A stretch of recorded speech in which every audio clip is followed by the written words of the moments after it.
Assalamualaikum warahmatullahi wabarakatuh. Alhamdulillahi rabbil alamin. Wassalatu wassalamu ala asyrafil anbiya'i wal mursalin Sayyidina Muhammadin wa ala alihi wa ashabihi ajma'in, amma ba'd. Bang Lutfi, Bang Maher, ayah bunda dan sahabat teladan semua, bersyukur kita karena Allah subhanahu wa ta'ala atas segala nikmat Allah. Salawat dan salam kita hadiahkan pada Rasulullah sallallahu alaihi wasallam. Allahumma sholli wa sallim wa barik alaihi. Apa kabar ayah bunda dan sahabat teladan semua? Insya Allah kita dalam lindungan Allah subhanahu wa ta'ala. Nah, berapa ya jumlah nabi dan rasul yang wajib kita ketahui? 25 nabi, benar Bang Lutfi sama Bang Maher. Nah, tahu nggak nama-namanya? Tahu? Yuk kita nyanyikan. Yuk, 1, 2, 3. Adam, Idris, Nuh, Hud, Soleh, Ibrahim, Lut, Ismail, Ishak, Yakub, Yusuf, Ayub, Syu'aib, Musa, Harun, Zulkifli, Daud, Sulaiman, Ilyasa, Yunus, Zakaria, Yahya, Isa, wa akhiru khatamul anbiya Muhammad al-Mustafa.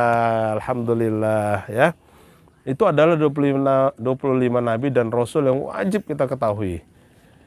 Nah, dari 25 nabi dan rasul tersebut, kali ini kita akan meneladani satu orang nabi Allah. Ya. Siapakah dia? Nanti kita akan kisahkan. Nah, beliau adalah penemu pakaian. Jadi pada zaman dulu manusia tidak berpakaian, tapi beliau menjahitkan pakaiannya. Bukan hanya itu loh sahabat, tapi pada masa itu beliau mampu menuliskan bahasa lisan ke dalam bentuk tulisan. Yang paling fenomenal lagi, nah kalau kita melihat hari ini teknologi udah sedemikian maju, orang sudah bisa menginjakkan kakinya ke bulan. Ya, pada masa itu beliau sudah menemukan ilmunya. Ilmunya apa namanya? Ilmu astronomi, ilmu yang mempelajari tentang perbintangan. Ya, siapakah Nabi Allah tersebut? Kita akan teladani kali ini. Tetap di channel ini, Kisah Teladan Islami. Assalamualaikum warahmatullahi wabarakatuh.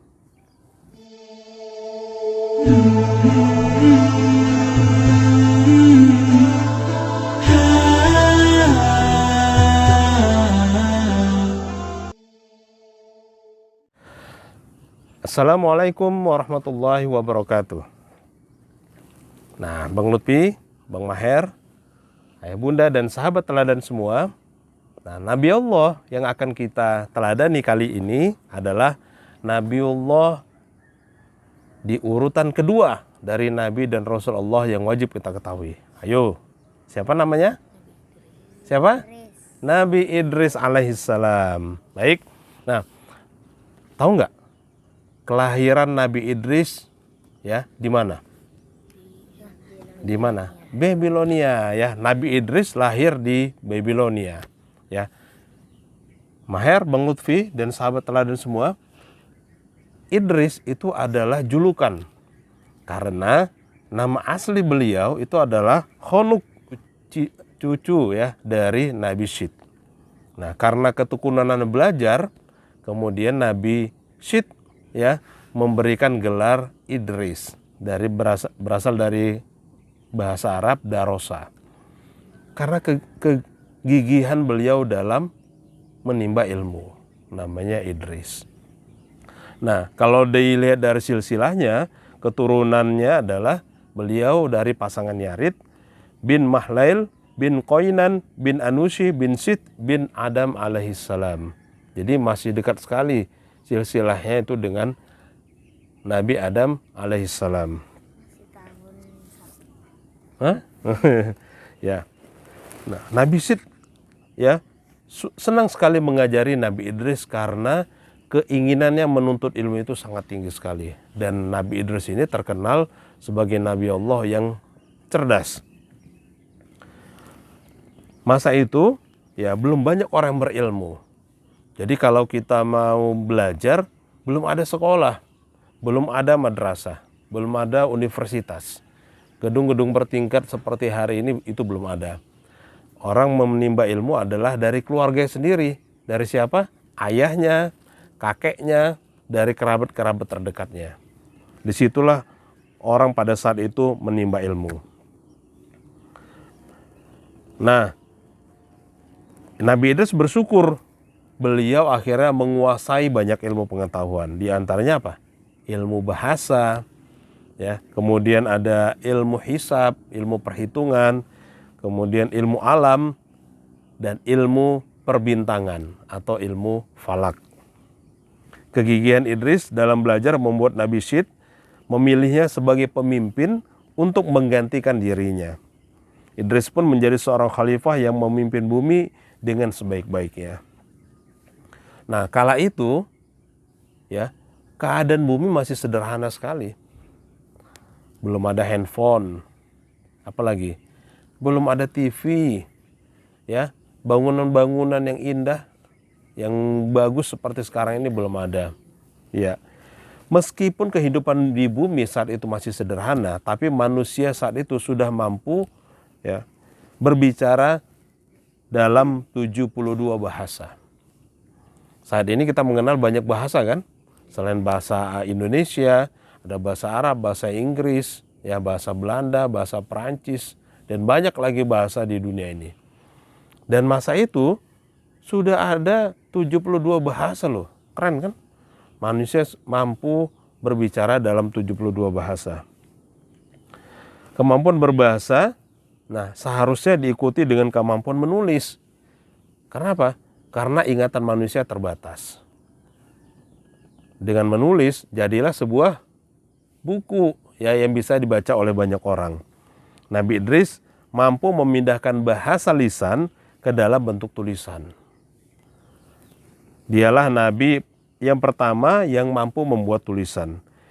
Beliau itu dianggap sebagai penemu alat tulis.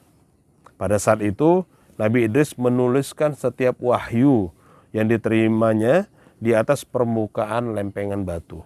Dituliskan di lempengan-lempengan batu. Itu dia. Jadi kalau kita melihat sekarang banyak alat-alat tulis, ya, itu alat tulisnya udah canggih. Ada pensil, pulpen dengan berbagai warna, ya. Nabi Idris, Waktu itu kayak pakai cat kuas. ya, Nabi Idris menemukan pertama sekali, orang belum terfikirkan. Yang orang pikirkan adalah berbicara dan terus berbicara. Tapi Nabi Idris berpikir bagaimana pembicaraan ini menjadi sebuah ilmu yang dituliskan dalam bentuk tulisan dan akhirnya menjadi buku. Nah, yang lebih dahsyatnya lagi adalah kalau kita mempelajari tentang ilmu bumi, nah itu masih hal yang lumrah karena bisa kita lihat, betul nggak? Mempelajari isi perut bumi, kita bisa menggali perut bumi, ada di sana minyak bumi, emas, ya perak dan seterusnya. Tapi bagaimana kalau kita mampu melihat keadaan di luar bumi? Ya, matahari, ya, kemudian bintang-bintang, bulan dan planet di luar bumi. Dahsyat nggak tuh? Ya, mampu kita melihat antariksa. Tidak hanya indahnya bumi ini yang mampu kita lihat, tapi adalah indah ciptaan Allah di luar bumi. Nah, itu yang dilakukan oleh Nabi Idris. Di malam hari, di saat orang sedang tertidur pulas, Nabi Idris memperhatikan luar angkasa. Ya, memperhatikan langit. Ya, melalui alat sederhana yang beliau ciptakan. Jadi, ada teropong mahir. Ya, dengan alat sederhana itu beliau mengamati bintang-bintang. Wah, ternyata bintang-bintang itu punya gugusan. Ada gugusan bintang-bintang. Nah, dengan melihat itu, keindahan Allah, keindahan ciptaan Allah, maka bertambahlah rasa syukur dalam hati Nabi Idris. Masya Allah, Masya Allah, Masya Allah. Ya, besarnya ciptaanmu ya Allah. Maha suci Engkau ya Allah. Berulang kali kalimat syukur, kalimat tasbih, memuji Allah tidak lepas dari bibirnya Nabi Idris. Dan setiap malam beliau seperti itu. memperhatikan meteor ya jatuh ke atmosfer bumi. Nah, beliau mampu melihat. Bayangin, pada saat itu masih sederhana sekali. Jadi kalau kita mendengar ada manusia pertama ya yang menginjakkan kakinya ke bulan, ya, maka kita akan teringat satu nama, ya, seorang astronot dari Amerika. Namanya siapa? Neil Armstrong, ya. Tapi kita sebagai umat Islam sudah tidak terheran lagi harusnya. Kalau kita membaca sejarah ini, maka kita akan tahu ilmunya sudah ada di zaman Nabi Idris. Nah, oleh sebab itu nantinya kita harus lebih giat lagi mempelajari ilmu pengetahuan karena kita sudah punya dasarnya. Baik. Nah, kemudian keindahan itu membuat Nabi Idris terpesona. Kagum sekali dengan ciptaan Allah, ya. Dan pada zaman itu kompas belum ditemukan. Nah, dengan melihat gugusan bintang-bintang, ya, Nabi Idris kemudian menemukan cara ya untuk menentukan arah mata angin. Ya, kemana seseorang mau berlayar, kemana seorang mau berpergian jauh sehingga dia tidak tersesat lagi. Kalau zaman sekarang kan udah canggih ya. Kalau Maher mau pergi misalnya, kemana ya? Ke satu tempat, ya. Kemana Maher mau pergi? Ke rumah teman, dia ngasih alamat. Tapi Maher nggak tahu ini alamatnya di mana. Maher tinggal buka Google Map, tinggal klik, dikasih taunya alamatnya. Ya, kalau zaman dulu Nabi Idris menemukan ya penunjuk arahnya itu melalui gugusan bintang. Nah, kompas ya walaupun belum ditemukan ya, tapi Nabi Idris mampu ya merumuskan sesuatu dari gugusan bintang sebagai penunjuk arah mata angin. Jadi timur di mana, baratnya di mana, utara di mana, selatannya di mana dikasih tunjuk oleh Nabi Idris. Nah, contohnya ini adalah ada rasi bintang Orion. Rasi bintang Orion itu adalah penunjuk arah barat. Nah, kalau matahari terbitnya di sana, arah baratnya ke sana. Nah, ke arah barat ini biasanya adalah rasi bintang Orion, ya, dinamakan. Nah, rasi bintang Orion ini dijadikan tanda bagi petani untuk memulai menanam padi. Jadi untuk menanam padi itu nggak boleh sembarangan loh. Ada musimnya. Ada musim tanam, ada nanti musim panen. Jadi kalau tidak kita ikutin musimnya, ya, maka misalnya Maher menanam padi, ternyata itu musim panas. Padi nanti jadi kering, nggak ada air. Ya, itulah pentingnya kita mengetahui masa. Ya, masa tanam itu kapan. Nabi Idris menemukan kalau gugusan bintang Orion, nah ini adalah gugusan bintang ya penunjuk arah barat. Ya, disitulah mulai apa? Menanam padi. Ya, ada lagi loh, yang lain lagi. Rasi bintang apa lagi? Biduk, tahu biduk? Rasi bintang biduk itu penunjuk arah utara. Rasi bintang ini berbentuk seperti gayung. Nah, sementara itu rasi bintang pari berbentuk layang-layang dijadikan arah selatan. Jadi biduk di utara, ya. Kemudian satu lagi rasi bintang pari berada di selatan. Nah, tadi barat sudah awal mulai tanam. Ada lagi rasi bintang arah timur, penunjuk arah timur yaitu rasi bintang Scorpio. Nah, Scorpio apa artinya? Scorpion, ya. Nah, rasi bintang ini berbentuk kalajengking. Selalu terlihat di sisi langit sebelah timur. Nabi Idris memperkenalkan bintang tersebut kepada para petani, kepada para musafir, ya, kepada para pelaut, ya, supaya pada saat mereka di laut itu tidak tersesat. Ya, pada saat mereka melaut itu mendapatkan hasil. Itulah perlunya ilmu tadi, ya. Kemudian kepada mereka yang akan berpergian jauh, agar mereka sampai di tempatnya, nggak nyasar. Kemudian Nabi Idris memanfaatkan rasi bintang juga untuk memperkirakan musim. Nah, musim di Indonesia ada berapa, Maher? Ada musim panas, ada musim hujan. Kita cuma 2 musim, ada yang 4 musim. Ya, ada musim gugur, ada musim semi, ya. Nah, rasi bintang itu juga digunakan untuk memperkirakan musim. Nah, contohnya adalah rasi bintang Taurus. Dipercaya sebagai awal musim semi. Artinya, saat itu cocok untuk memulai musim tanam, musim semi, ya. Rasi bintang Virgo digunakan untuk penunjuk waktu panen, ya.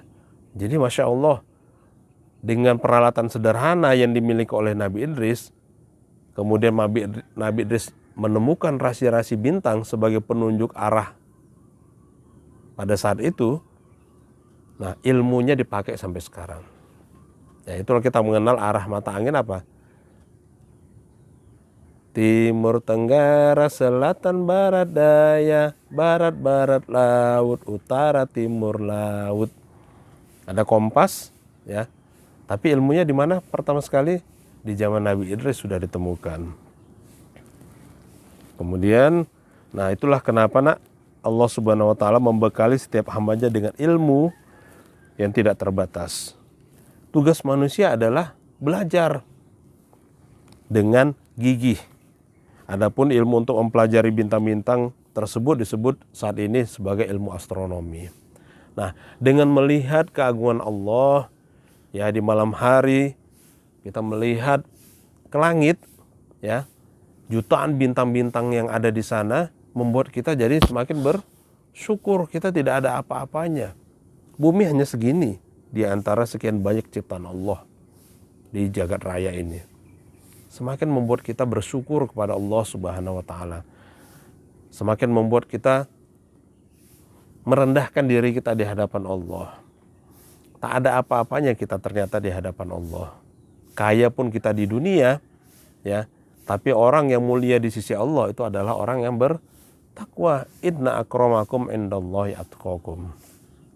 Nah, kisah ini menjadi motivasi bagi kita, bagi Bang Lutfi, bagi Bang Maher, untuk apa? Untuk semangat belajar, menimba ilmu pengetahuan sampai menembus angkasa. Jangan sampai ilmu ini dikuasai oleh orang-orang yang tidak punya landasan Quran. Bang Maher, Bang Lutfi, nah, sahabat teladan semua, bila sahabat teladan sudah menguasai Al-Quran, ya, kuasailah ilmu pengetahuan. Agar kita bisa menguasai dunia ini, ya, agar kemudian terjadi kemaslahatan di permukaan bumi ini. Karena bila ilmu digenggam oleh orang yang tidak punya landasan Quran, maka terjadilah kerusakan di muka bumi ini. Berapa banyak saat ini kita lihat terjadinya banjir, longsor, ya, karena pengundulan hutan. Kayu dimanfaatkan untuk pembuatan kertas, tapi kemudian tidak ada penanaman kembali hutan tersebut. Hutannya jadi gundul, kemudian datang hujan dari gunung, terjadinya banjir, longsor. Ya, jadi insya Allah Bang Maher sama Bang Lutfi, nah, yang sedang menghafal Quran saat ini, terus belajar untuk menimba ilmu pengetahuan yang lainnya. Ya, semoga kisah Nabi Idris ini bisa menginspirasi kita semua, sahabat teladan semua, dan para ayah bunda dalam mengajarkan anak-anak di rumah. Oke? Ya, seru ya? Ya. Baik. Cukup sekian kisah teladan kita kali ini. Insya Allah kita akan bertemu dalam kisah teladan yang lainnya. Semoga bermanfaat bagi kita semuanya. Billahi taufiq wal hidayah. Assalamualaikum warahmatullahi wabarakatuh.